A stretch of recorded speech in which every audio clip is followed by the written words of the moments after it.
तिकडे विदर्भामधील यवतमाळमधील धरणांच्या पाणीपातळीत देखील वाढ झालेली आहे।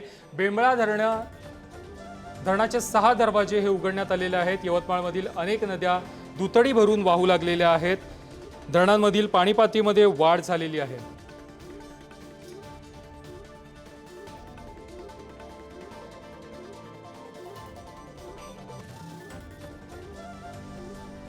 यवतमाळ जिल्ह्यामध्ये मागील काही दिवसापासून संततधार पाऊस कोसळत आहे। अनेक ठिकाणी कुठं मुसळधार पाऊस कोसळत आहे आणि त्यामुळे नदी नाल्यांना पूर आला आहे।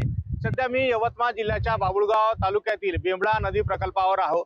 आपण पाहू शकता की या ठिकाणी या धरणाचे 6 दरवाजे जे आहे उघडण्यात आले आहे।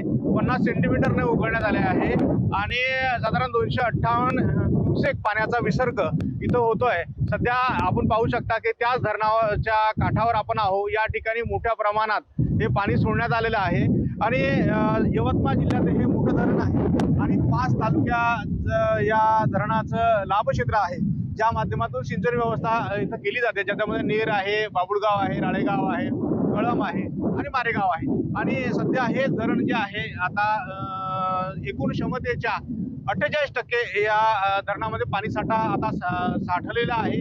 सततचा पाऊस कोसळत आहे आणि त्यामुळे धरणाच्या जे गेट्स आहे एकूण 6 गेट त्या सध्या उघडले आहे आणि जसा पाण्याचा मोठ्या प्रमाणात या भागात होत असल्यामुळे हे 6 गेट्स उघडण्यात आले आहे।